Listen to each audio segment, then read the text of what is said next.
Son tus palabras, es tu amor, ¿no? ¿Hemos cantado eso? Son tus palabras, es tu amor. ¿Os imagináis que Jesús entrara por la puerta ahora mismo? Imaginar, ¿eh? Es ficción. Pero ¿os imagináis que entrara por la puerta, le diéramos una Biblia, buscara un texto, leyera un texto y dijera, este texto habla de mí?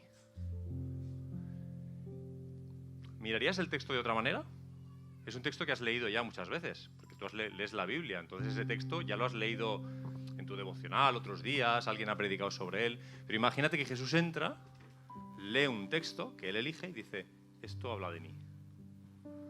Pues un día en Nazaret, quedaos de pie un momentito por favor, un día en Nazaret Jesús regresaba de Galilea, estoy leyendo Lucas capítulo 4, desde el versículo 14 en adelante. Jesús regresó a Galilea en el poder del Espíritu y se extendió su fama por toda la comarca y él enseñaba en las sinagogas de ellos, siendo admirado por todos. Y fue a Nazaret, donde había sido criado, el pueblo donde él había sido criado, y en día sábado, y sabéis el significado del Shabbat para los judíos, entró en la sinagoga y conforme a su costumbre se levantó a leer. Y le fue entregado el rollo del profeta Isaías. Sabéis que no eran libros editados como ahora, eran pergaminos, rollos, ¿no? Y habiendo desenrollado el volumen, halló el lugar donde estaba escrito. Él buscó ese texto. El Espíritu del Señor, ese texto es Isaías capítulo 61. El Espíritu del Señor está sobre mí, porque me ungió para evangelizar a los pobres. Me ha enviado a proclamar libertad a los cautivos, restauración de vista a los ciegos, a enviar la libertad a los oprimidos, a proclamar el año favorable del Señor. Y habiendo envuelto el rollo, lo devolvió al asistente y se sentó. Y los ojos de todos en la sinagoga estaban fijos en él. Y comenzó a decirles, hoy se ha cumplido esta escritura delante de vuestros ojos o frente a vuestros oídos.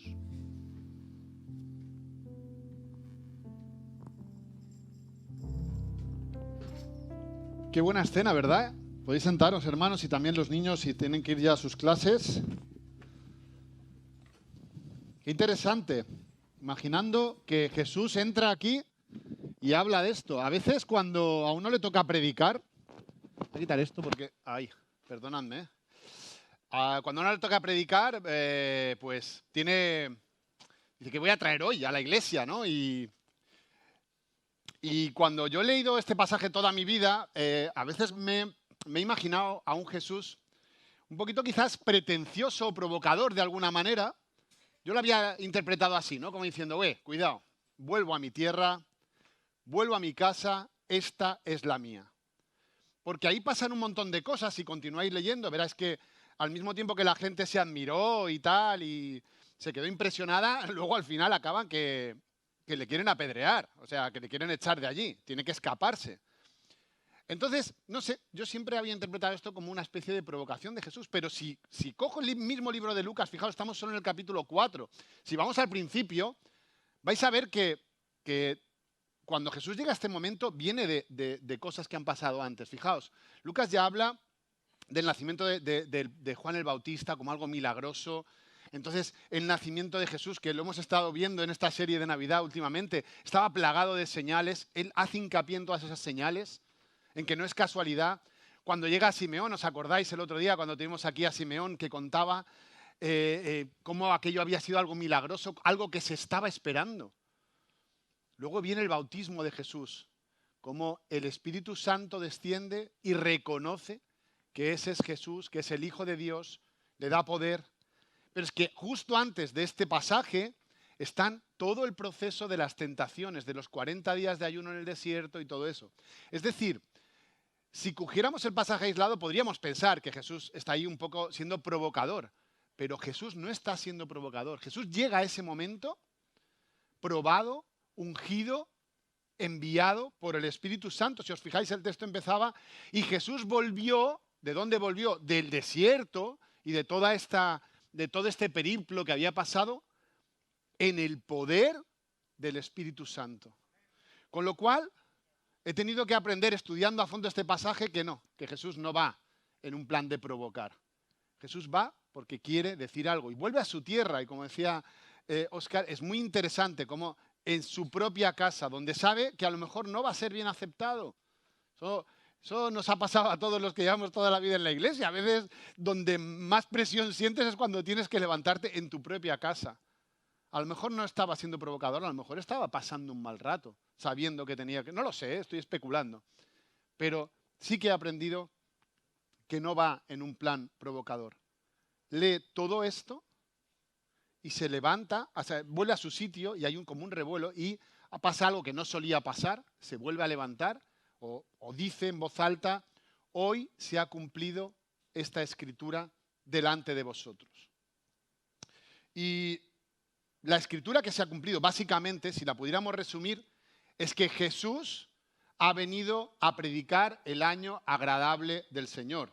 Y me encantó que justamente coincidiera esto en la segunda predicación del año, ¿verdad? Y aquí habla de un año. Vale, quizás se ha predicado mucho sobre lo que significa el año agradable del Señor, muy rápido, solamente para que tengamos una idea de lo que pasa. El descanso para el pueblo judío era algo que estaba instaurado por el Señor. Hoy en día el descanso nuestro está instaurado en el Estatuto de los Trabajadores, ¿verdad? Donde dice que tenemos que trabajar X horas, tenemos que descansar otras X, tenemos que tener un derecho a unas vacaciones y esa serie de cosas, ¿verdad? Incluso los médicos nos dicen, oye, que tienes que dormir 8 horas. Vale, pues el descanso para Dios era algo tan importante que como cosa excepcional, cosa que no pasaba en otros pueblos, lo instaura en la ley. Fijaos, cada 7 días estaba el Sabbat, ¿verdad? El día de descanso para las personas, para el ser humano. Ese día no trabajarás, ni tú, ni nadie que esté en tu casa. Vale, pero es que cada 7 años estaba el año sabático. En ese año ya no solo es que descansasen las personas cada 7 días, ese año descansaba la naturaleza, descansaba la tierra, descansaban los animales que trabajaban en el campo, porque ese año no se podía plantar. Descansaban también los pobres de alguna manera, tenían sustento, ese año era especial para ellos porque aunque la tierra no se podía trabajar, aquello que salía de forma espontánea de la tierra, claro, si habían sembrado trigo, probablemente habían quedado semillas de ese trigo y al año siguiente salía espontáneamente trigo, pues ese trigo no lo podía recoger el dueño del campo, se quedaba allí, pero los pobres sí que podían ir a buscarlo. Qué maravilla, ¿verdad? Cómo Dios tenía un plan para descansar el ser humano, para descansar la naturaleza. Pero luego ocurría otra cosa, que era este año agradable, el año jubilar. Después de 7 años sabáticos, es decir, 49 años después, el año que hacía 50 era un año muy especial. Porque ese año era como un reset a todos los niveles de la sociedad judía. Porque ese año los esclavos eran liberados, las tierras que se habían hipotecado eran devueltas a sus dueños. ¿Os imagináis eso? Que tú tienes que hipotecar tu casa, pero sabes que al año 50 te la van a devolver, va a volver a ser restituido. El año jubilar. Se tocaba un cuerno que se llamaba el shofar, era algo evidente, se tenía que tocar, se tenía que hacer resonar, se tenía que pregonar, que ha llegado el año jubilar, que es un año especial. Claro, cuando lo oían el pueblo, había gente que se ponía contenta y había gente que no estaba tan contenta. Es decir, los pobres, la gente que estaba esclava, se ponían muy contentos. Ahora, el que había comprado esos derechos de las tierras hipotecadas por alguien que le había ido mal, o el que había cogido esclavos porque había gente que se tenía que esclavizar, pues ese no estaba tan contento probablemente, porque se iba a tener que devolver todo eso. Pero bueno, era algo evidente que se hacía, que todo el mundo sabía que estaba pasando algo especial. El jubileo era lo que aseguraba la vida de la descendencia de la generación siguiente. Es decir, quizá podían haber pasado generaciones y tal, pero siempre se sabía que había un momento que aunque hubiera sido esclavo, hubiera perdido las tierras y tal, siempre iba a haber un momento donde el futuro de los que venían después iba a estar asegurado. Volvería a empezar de cero. Y fijaos que el pueblo de Israel no eran esclavos, era un pueblo libre, era un pueblo redimido por Dios, rescatado, el pueblo elegido.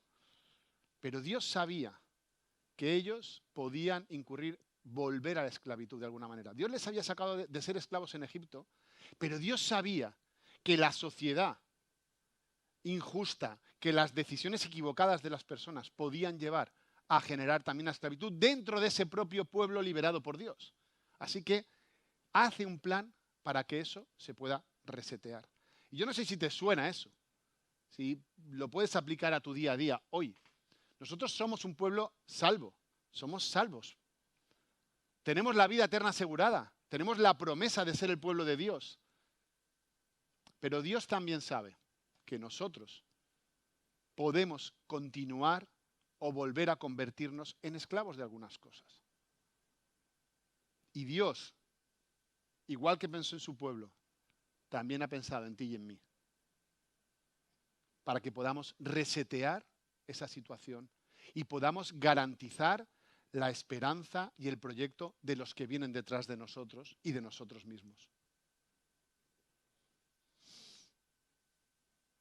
Y por eso Jesús se levanta y dice, hoy esta escritura que escribió Isaías hace tanto tiempo se cumple en mí. Porque el plan de Dios era enviar a Jesús para poder hacer realidad todo esto. En Jesús tenemos un nuevo jubileo. El jubileo de repente adquiere otro significado. Las palabras de Isaías eran muy concretas y se referían a pobres, de verdad, a ciegos, físicamente, a esclavos, a gente presa. Y no quiere decir que Jesús, cuando dice esto se ha cumplido en mí, se olvide de los pobres, de los ciegos, de la gente que está sufriendo. No, no. Yo creo que sigue teniendo ese sentido. Pero además, de repente todo adquiere otro sentido que va más allá. El jubileo en Jesús alcanza un significado trascendente y espiritual. Así que, fácilmente, como primer ejercicio, podríamos añadir también la palabra espiritual a todo esto. O sea, también ha venido a los pobres espirituales, a los que están presos espirituales, a los que son ciegos, a todos los niveles, no solo a nivel físico. Porque para Jesús lo humano y lo físico es muy importante. Que alguien esté en una situación de pobreza, para Jesús es importante. Pero también que estemos en una situación de pobreza espiritual. Es para él muy importante. Y ese es el jubileo que ha traído Jesús. Y si nos fijamos en qué significa este año de jubileo para Jesús, y seguimos la escritura de Isaías, que lo había escrito muchos años antes, vamos al punto número 1. ¿Qué ha venido a hacer Jesús? Pues fijaos, punto número 1. Pregonar buenas noticias a los pobres. Para mí este es el punto número 1. Y es interesante la palabra que utiliza, pregonar. ¿Os acordáis que os decía que se tocaba un cuerno, el shofar? Y eso era evidente a todo el mundo. Eso es pregonar. Pregonar es hacer un anuncio que todo el mundo lo oiga. Que todo el mundo que quiera oírlo lo oiga. Porque, ¿qué quería pregonar? Pues buenas noticias. Que había esperanza, que iba a haber un cambio de ciclo, que se iba a poder resetear. Pero ¿quién lo iba a escuchar? ¿Para quién eran esas buenas noticias? Pues ahí lo dice, pregonar buenas noticias a los pobres, a los débiles, a los necesitados.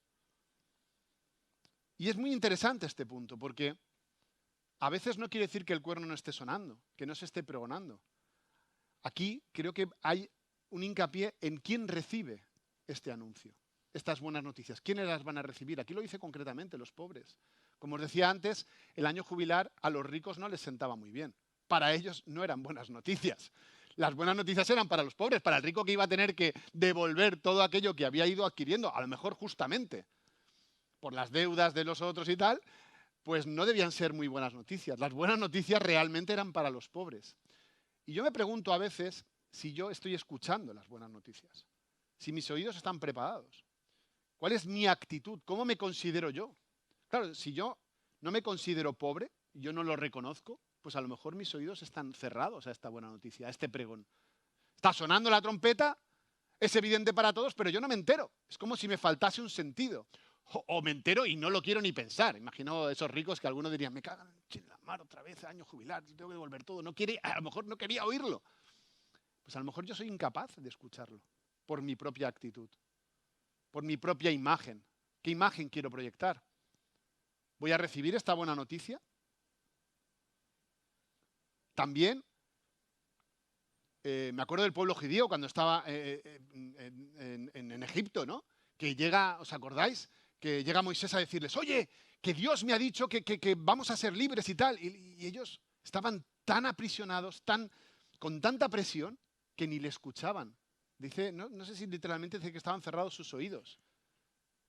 La propia desesperanza que reinaba en ellos les impedía escuchar la buena noticia que les estaba dando Moisés. No podían, sus oídos estaban cerrados. Y es que la desesperanza nos hace sordos. Pero lo que dice Jesús aquí es con voz muy alta, como con un megáfono, como con ese cuerno, hay esperanza, hay esperanza. Esto puede cambiar, no tiene por qué seguir siendo así. Hay solución, hay un plan. Fijaos, un plan divino para eso. Y la esperanza, hermanos, es el primer paso para salir de cualquier situación de opresión.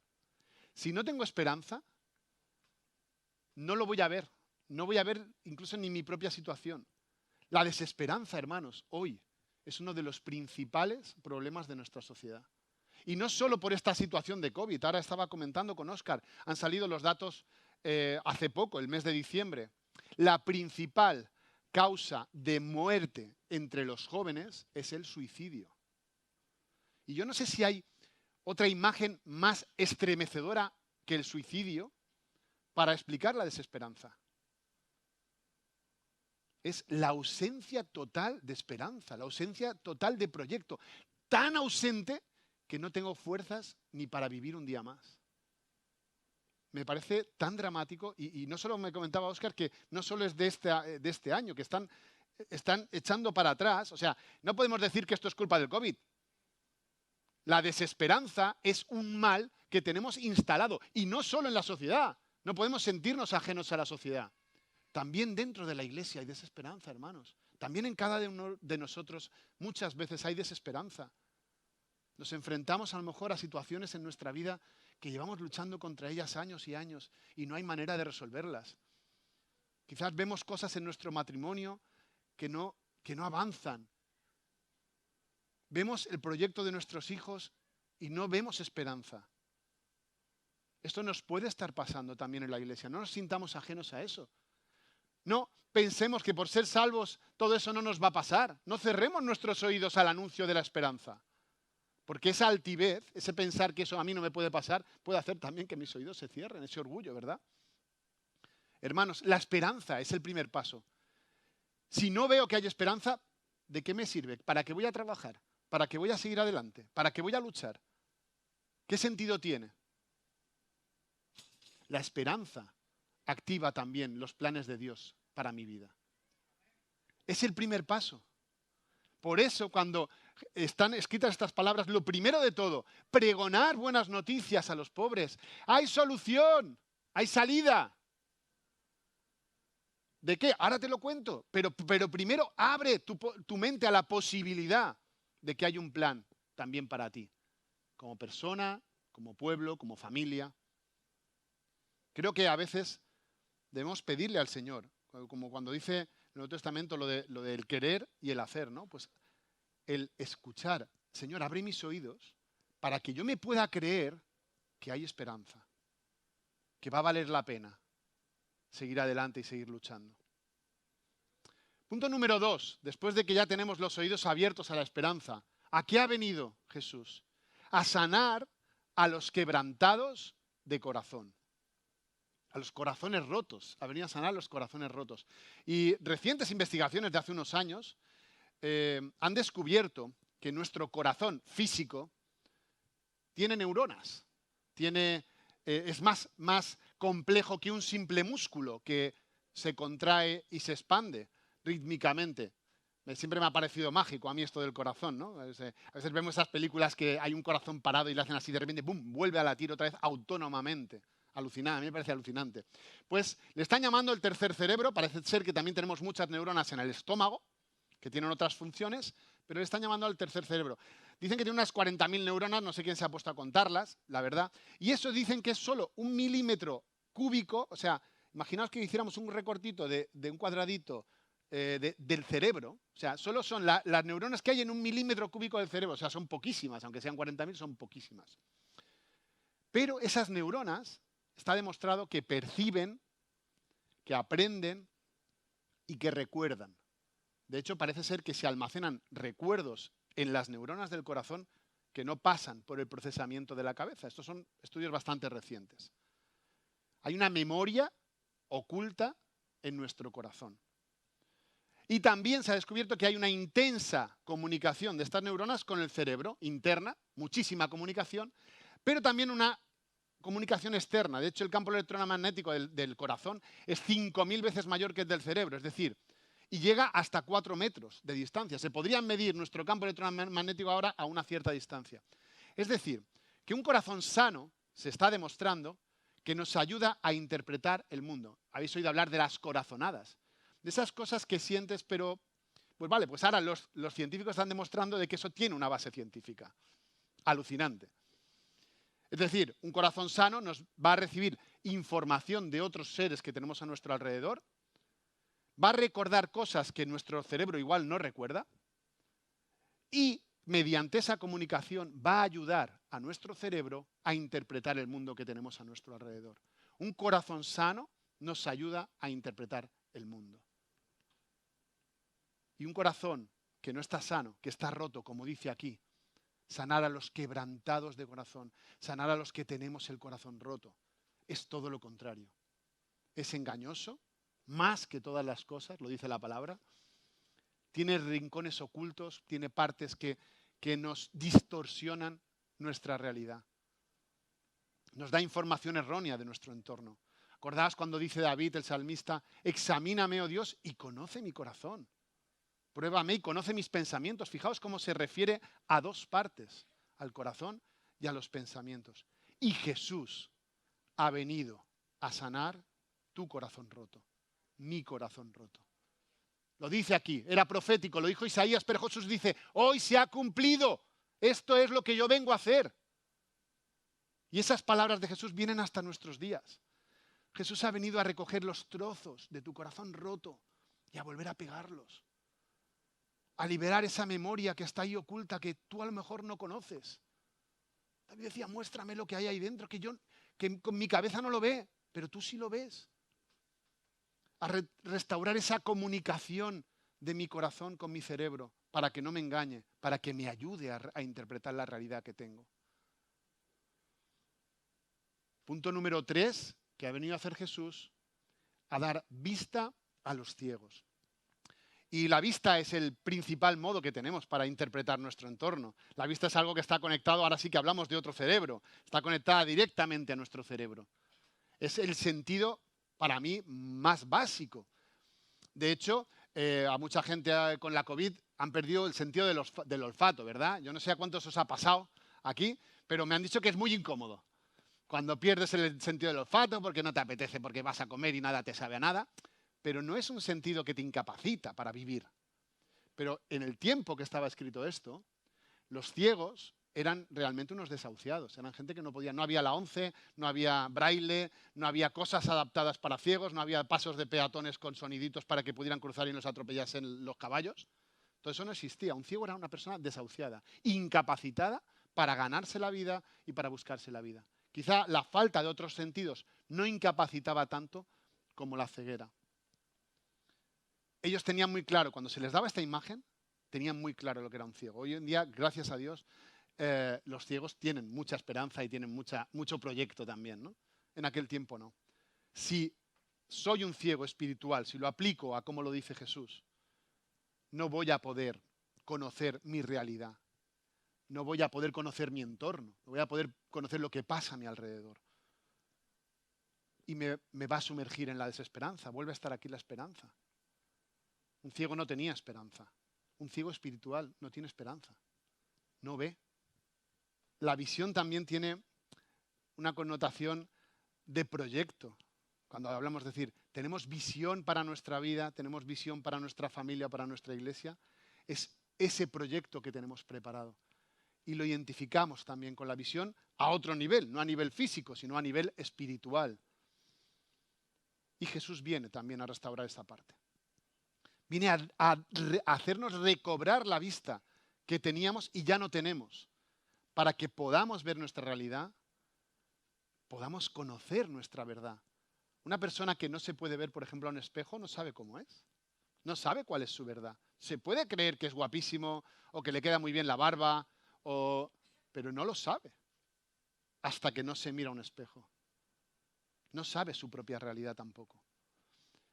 ¿Acordás cuando dice, y conoceréis la verdad, y la verdad os hará libres? Si no conoces toda la verdad, no solo la tuya, hay mucha verdad que conocer, Pero lo que nos va a ayudar a avanzar y a ser libres de verdad es conocer. Y como decíamos, la vista es uno de los principales sentidos para conocer. Y también yo creo que ha venido a darnos visión a largo plazo, meta, futuro, proyecto. Recobrar la visión es recobrar nuestro cerebro también, es dotar a nuestro cerebro para que pueda trabajar, nuestros pensamientos, permitirle que tenga toda la información y que pueda actuar. El cerebro es el motor que va a hacernos ponernos en marcha, es el que va a dar órdenes. Cuando mi cerebro le dice a mi pierna avanza, es cuando mi pierna hace esto. Es el órgano principal para ponernos en acción. O sea, recobrar la vista no solo es recobrar la percepción de mi entorno, sino también es recobrar el motor que me va a poder permitir actuar. Fijaos qué plan más bien estructurado. Jesús viene a sanar mi alma, a darme esperanza, a sacarme de la oscuridad y viene a recuperar y a sanar mis dos cerebros, este cerebro del corazón y este otro de aquí arriba. Es integral. El plan de Jesús con nosotros es integral. Fijaos, punto número 4, el último. Pregonar libertad a los cautivos y le he puesto liberar a los oprimidos, porque hay un paralelismo, es como una poesía y vuelve a estar esa dualidad. Primero pregonar a los cautivos, primero decir, oye, que podéis ser libres, que hay solución. Se lo voy a decir. Y cuando ya tenga su atención, es cuando les voy a liberar a los oprimidos. Fijaos cómo vuelve a usar este doble sentido, ¿no? Pregonar y liberar. Primero el anuncio y después la acción. Isaías hablaba de esclavos físicos. Ya os digo que el año jubilar el jubileo era para esclavos que eran esclavos, que habían sido sacados de su casa y puestos al servicio. Pero Jesús viene a liberarnos de otras esclavitudes. Y cuando en Juan 8:31 se lo dice a los judíos, dice, si el Hijo os liberare, seréis verdaderamente libres. Madre mía, la que se lía allí. Los judíos dicen, ¿pero qué me estás contando, Jesús? Si nosotros somos hijos de Abraham, ¿cómo dices que somos esclavos? Cuando estamos viendo que había esclavos entre ellos. Pero bueno, la audiencia que tenía ese día debían ser todos libres, se indignan muchísimo. ¿Y qué les dice Jesús? Dice, todo aquel que comete pecado, esclavo es del pecado. Y todo aquel que comete pecado es todo el mundo. Acordaos cuando dice, si el que esté libre de pecado, que tire la primera piedra. Allí no quedó nadie. Si uno se examina a sí mismo, sabe que ha cometido pecado. Con lo cual, de alguna manera, yo no sé de cuál, cada uno tiene la suya. ¿Es esclavo? ¿O tiene unas cadenas que arrastra por culpa del pecado? Y eso no quiere decir que no seamos salvos, como el pueblo judío, que era el pueblo elegido. Somos salvos, pero arrastramos consecuencias de nuestra esclavitud, de nuestro pecado. Cuando a un preso se le abre la puerta de una celda, imaginaos una celda no de las de ahora, ¿vale? Que ya son chungas. No quiero quitar, digamos, importancia al hecho de estar preso, que es la privación de libertad me parece muy grave. Pero imaginaos una celda de las que estamos hablando de aquel tiempo, ¿vale? Cuando tú cogías a un preso que llevaba 10 años preso y lo liberabas y lo ponías en la calle, ese preso no podía retomar su vida de hoy para mañana automáticamente. Ese preso probablemente la ropa que llevaba eran harapos. Probablemente había estado malnutrido, con lo cual tenía una serie de carencias alimenticias, de vitaminas, de nutrientes. Probablemente psicológicamente estaba tocado. Una persona que ha estado 10 años a lo mejor en una celda no puede estar sano psicológicamente. Tiene que aprender a relacionarse, tiene que aprender otra vez a confiar, tiene que restaurar un montón de cosas. Socialmente, igual no está aceptado, igual la gente dice, mira este tío cómo huele, que no sabe hacer nada. Uy, este estuvo preso. Este estuvo preso, algo haría. O sea, fijaos la cantidad de cosas y eso no quita el hecho de que esa persona sea libre. El hecho está ahí, pero necesita empezar un proceso. Porque el pecado tiene consecuencias en nosotros. Aun cuando somos salvos, hay cadenas espirituales. Imaginaos, yo me lo imaginaba así, imaginaos que ha estado engrilletado este preso y le cortan las cadenas, pum, pum, de la pared, estiran, quitan los clavos. Pero esas cadenas a lo mejor las sigue llevando puestas. ¿Es libre? Sí, claro que es libre. Puede ir donde quiera, pero ese peso lo sigue arrastrando. Entonces empieza un proceso espiritual. Y hay cadenas, hermanos, que arrastramos años y años. Y a veces estamos muy preocupados en sanar nuestra mente, y nuestro corazón, nuestros sentimientos, y esto está muy bien. Y reconstruir relaciones, esto es sanísimo, pero no estamos viendo que estamos arrastrando lastres de nuestro pecado, que igual no son evidentes para nosotros, pero que son muy profundos. No estoy hablando aquí de posesiones demoníacas, quiero que me entendáis. Yo creo que donde está el Espíritu de Dios, hay un espíritu, hay uno que es el de Dios. Pero sí que creo que tenemos influencias del príncipe de este mundo. Claro que sí, yo creo que hay que reconocerlo, hay que estar abierto a eso. Que nos están lastrando, que de alguna manera nos están influenciando. Como pequeños hilos que todavía están ahí como tirando de nosotros, dándonos peso. Y eso es muy profundo, hermanos. Y lo que quiero decir es que la salvación es el punto de partida, pero no es el destino. Jesús se levanta, esto es el principio de su ministerio, su primer acto. Creo que hay un subtítulo que pone Jesús principia su ministerio, o el principio del ministerio de Jesús. Y Jesús en ese momento no dice, he venido a morir por vosotros y a salvaros. No, Él dice que he venido a traeros el año jubilar, el jubileo, a vuestra vida. Luego lo desarrollará y hablará de la salvación y de todo esto. Pero Jesús, cuando se encontraba alguien en el camino, no le decía, cree en el Señor Jesucristo y serás salvo. ¿Sabéis lo que le decía? Levántate y anda. O le tocaba y recobraba la vista. No le preguntaba en qué creía, en qué no creía, si era judío de toda la vida, si sus padres habían hecho esto o aquello. Le sanaba. Y Jesús, yo creo que hace una declaración de intenciones nada más empezar su ministerio. ¿Esto es lo que ha venido a hacer? ¿Lo va a hacer? Pues claro, lo ha dicho. Eso es evidente. ¿Cómo lo va a hacer? Pues hermanos, jugando con los números, y no voy a meter mucho porque no quiero liaros, pero 50 días después de la Pascua, ¿sabéis lo que se celebraba? Hay una palabra que significa 50 días después, que es Pentecostés. Eso significa literalmente 50 días después de la Pascua. Se celebraba la entrega de la ley a Moisés 50 días después de la salida de Egipto. Eso era el Pentecostés y era una fiesta sagradísima de los judíos. Pues cuando Jesús viene a la tierra, cambia el significado del año jubilar, ¿verdad? Pero también cambia el significado de la palabra Pentecostés. Porque 50 días después de la Pascua, cuando él había muerto en Pascua, ¿qué pasa? Que la iglesia, el pueblo, los discípulos reciben el Espíritu Santo. ¿Os acordáis que decía al principio que Jesús había llegado a este pasaje enviado, ungido, reconocido por el Espíritu Santo, probado y con poder del Espíritu Santo? Lo dice literalmente. Pues 50 días después, en el día del jubileo de todos nosotros, de los seres humanos, lo que recibimos fue el Espíritu Santo. Y entonces estamos dotados por el Señor. Tenemos poder. Yo creo que a veces no nos lo creemos del todo. Ahora la iglesia podría decir también, el Espíritu Santo está sobre nosotros, está sobre mí como persona, para poder empezar todo este proceso jubilar. Pero hermanos, antes de ir más allá, antes de comenzar, a partir de entonces Jesús les había dicho, no os mováis, hasta que no recibáis el poder, no os mováis. Porque cuando yo me vaya, habrá un día que recibiréis poder y entonces empezará vuestra misión. Pero antes de empezar esta misión, hermanos, creo que tenemos que sanar nosotros. Creo que el año jubilar empieza por nosotros. Gloria a Dios, hermanos. Y Jesús nos dota de dos maneras para resolver todo este embrollo. Yo por mí mismo no puedo, pero nos dota de dos maneras. Primero con el Espíritu Santo, pero luego también con el cuerpo de Cristo. Fijaos que esa unción, ese poder va a todo el cuerpo de Cristo. Porque cuando yo soy salvo, automáticamente pasan dos cosas automáticas, muchas más, ¿no? Pero recibo la vida eterna, tengo la promesa de la salvación, pero automáticamente, y sin yo pedirlo, paso a formar parte del cuerpo de Cristo. Yo no pedí nacer de mi padre y de mi madre.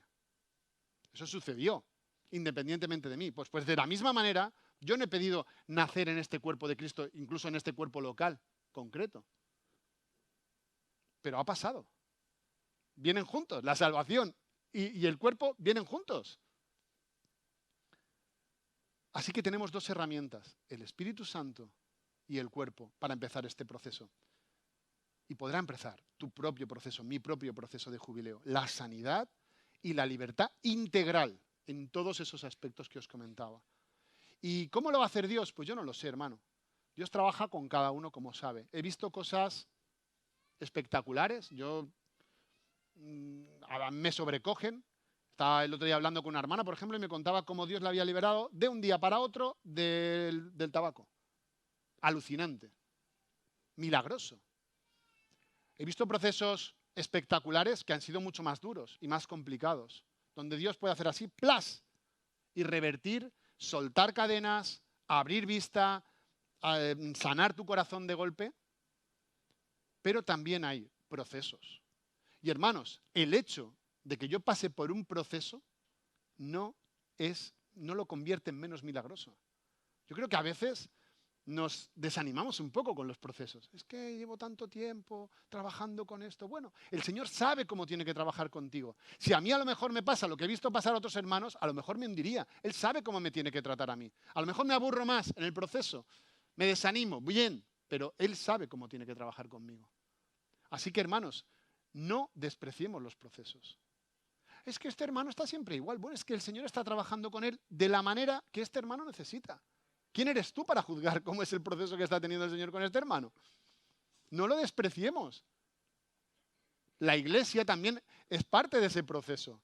Si todos nos pasase que de la noche a la mañana estuviéramos sanos y perfectos, tampoco tendría tanto sentido esto. Hermanos, es un acompañamiento, mi jubileo es un acompañamiento del Espíritu Santo y del cuerpo de Cristo. Es un proceso. Y eso es lo que me va a dotar para ir adelante. Y la pregunta al final es esta. ¿Estás disfrutando de tu jubileo? La promesa está, el hecho está declarado. ¿Estoy disfrutando de mi jubileo? No importa cuánto tiempo llevemos aquí o cuánto haga que nos convertimos.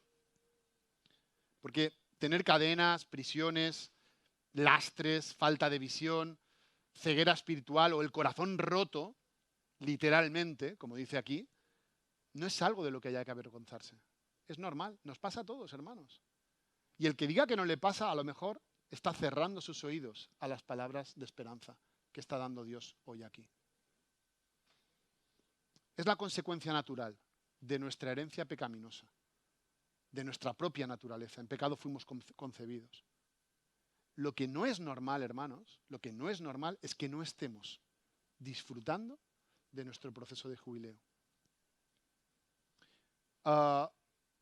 Los barcos, lo más importante, no sé si aquí hay algún marinero en la sala, pero lo más importante para un barco es que tenga cierta potencia para tener gobierno. Porque un barco que está detenido, no está detenido. Está a merced de las corrientes, del viento y de una serie de elementos. Se está moviendo, pero no en la dirección que él quiere. Si estás parado, hermano, no creas que estás parado. Si estás en un periodo donde no está pasando nada en tu vida, donde no estás avanzando, estás yendo para atrás. O estás moviéndote en la dirección, no en la que Dios quiere ni en la que tú quieres. En la dirección quizás que otros están interesados en que vayas. Necesitamos estar en nuestro proceso, por lo menos para garantizar que estamos en un mismo sitio. Para garantizar que tenemos capacidad de... ¿Alguien ha intentado mover el coche? Bueno, ahora con las direcciones asistidas, yo me acuerdo mi primer coche era un coche sin dirección asistida, un diésel, pesaba muchísimo. Y cuando estaba completamente parado era imposible girarlo, hacías unos musculazos. En cambio, cuando el coche está en movimiento, con muy poquita fuerza, era fácil de gobernar. Pero cuando estaba parado, era imposible. El estar en nuestro proceso es lo que nos va a permitir que haya un gobierno, que haya un rumbo, que haya un destino para nuestra vida. Si no estás implicado en tu proceso de sanidad y de liberación y de libertad, no estás avanzando, hermano. Estás retrocediendo. Estoy retrocediendo. Quizás tienes los oídos cerrados. Quizás la propia presión de todo lo que estás viviendo o de lo que has vivido te impide escuchar la buena noticia. Quizás es tu orgullo, el mantener tu posición, lo que te impide escuchar y verte cómo estás en realidad. No te permite ser pobre, que es a los que va destinado este mensaje de esperanza. Pídele a Dios que abra tus oídos. Pídele a Dios que te ayude a darte cuenta de tu realidad. Porque sin esperanza, hermanos, no tienes futuro. No tengo futuro. Quizá no sabes dónde está el problema. O crees que es otra cosa y lo interpretas a tu manera. Acordaos de lo que os decía de que el corazón a veces nos ayuda a interpretar también. Lo interpretas a tu manera, pero porque tienes el corazón roto y tú lo ves de una manera que no es. Dios conoce lo que hay en tu corazón, gloria a Dios, que Él sabe lo que hay. Dios te ha dado el Espíritu Santo. Tenemos la herramienta, tenemos el poder. Él puede sacarlo a la luz. Te puede enseñar lo que no se ve, porque no se puede sanar lo que no se ve. Imaginaos a alguien que intenta curar una herida sin verla. Sería absurdo, ¿verdad? Hay que ver la herida primero, hay que saber lo que está pasando. Te tiene que hacer un diagnóstico antes de empezar a sanarte. Quizás estás lastrado a nivel espiritual. Estás atado, te notas que no avanzas porque hay cosas que te están lastrando. Cosas, incluso hermanos, que sean ajenas a ti. A lo mejor tienes dolores que vienen de mucho más atrás, de cosas que pasaron con tus padres o en tu infancia, que ni siquiera te acuerdas, acordaos, ni siquiera igual están en este cerebro, pero a lo mejor las tienes en otro cerebro, almacenadas. Y tú no puedes ni siquiera tratarlas porque no sabes cómo manejar esa información. Dios ya ha proclamado que va a romper esas cadenas. Y si son espirituales, Dios ha vencido a la muerte. Dios salió de allí. Tuvo que hacer eso para que nosotros podamos entender que eso ya está vencido. Que ya se ha declarado victoria sobre ese mundo también, sobre el mundo espiritual. Ahora hay que ponerse en marcha. ¿Cómo? Hermanos, acompañados. No intentes hacerlo solo. No te va a servir de nada. Acompañados del Espíritu Santo y acompañados de nuestros hermanos. Y también, ¿por qué no? A lo mejor tenemos que buscar ayuda en profesionales. En gente que nos ayude a desentrañar un poco esas cosas que no vemos. A veces, y ojalá fueran profesionales que además fueran hermanos, que pudieran tener una percepción y una formación donde nos entendiesen integralmente. No solamente se quedasen en la parte más psicológica, ¿verdad? Y ya sé que estamos con lo de los... Todavía, a mí me dura todavía lo de los estos del nuevo año, ¿no? Las ideas del nuevo año, ¿no? Ayer leía en la última hora que los dueños de gimnasio están alarmados porque no han tenido las altas de enero que tenían otros años, ¿eh? Así que os lo digo para los que teníais pensado hacer ejercicio, que han llamado ya los de los gimnasios que están nerviositos, porque la gente no se ha apuntado. Ese propósito de año nuevo este año no ha funcionado. Pero quizá un buen propósito para este año nuevo, un buen objetivo sería, voy a acompañarme, voy a ser consciente del acompañamiento del Espíritu Santo, pero voy a invertir tiempo también en acompañarme de otros hermanos que están en ese proceso. Y es un proceso. Somos enfermos en proceso de sanidad, acompañando a otros enfermos que están en proceso de sanidad. Somos presos en proceso de liberación, acompañando a otros presos en proceso de liberación. Busca gente a la que acompañar. Busca gente que te acompañe a ti. No es cuestión de ser un mentor y un alumno, no es eso. Es un tema mutuo, pero tenemos que compartir. Y hermanos, yo creo que el primer mensaje, lo primero, lo que me gustaría que se quedase hoy, es que hay esperanza. Yo no sé cómo estás, no sé cómo te encuentras tú. No sé en qué punto de tu vida estás, si te ha resonado algo de lo que te he dicho. Pero el primer mensaje, el punto de partida es la esperanza. Y hermanos, estamos en una sociedad que no tiene esperanza. Estamos rodeados de desesperanza. Y sabes que la esperanza no es que esto del virus se cure este año. Eso no es la esperanza. Cuando se cure, tu vida tampoco va a cambiar si estás lastrado, si estás atado. Cambiarán otras cosas, pero tu vida realmente no va a cambiar. Esa no es la esperanza. La esperanza es que Jesús ha venido porque quiere que seas sano y libre. Esa es la esperanza. Y se puede. Me gustaría orar, hermanos. Me gustaría que pudiéramos, lo bonito sería que nos pudiéramos juntar, que nos pudiéramos acompañar, que pudiéramos orar unos por otros, pero por la situación que estamos viviendo es algo complicado. Pero creo que tenemos que empezar el año con esperanza. Y yo necesito esperanza. Y la iglesia necesita esperanza. Y el mundo necesita esperanza. Pero ese es el orden.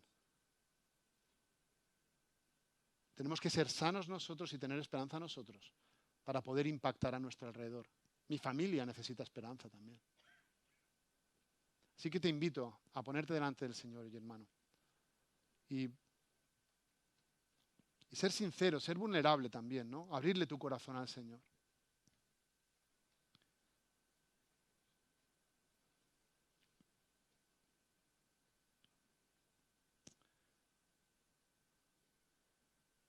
Padre, te quiero dar gracias porque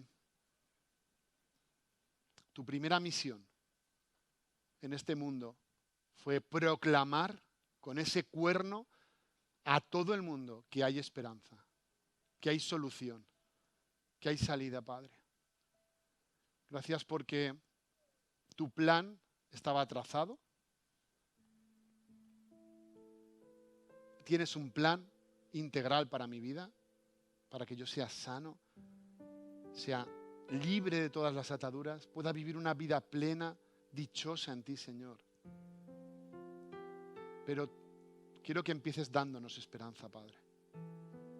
Quiero que abras nuestros oídos, ese primer sentido del que no se habla específicamente, pero que ese oído que puedo tener cerrado por cualquier situación, por la pesadez de todo esto que me está pasando, por el cansancio quizás de años y años luchando contra cosas que veo en mi vida que no están bien,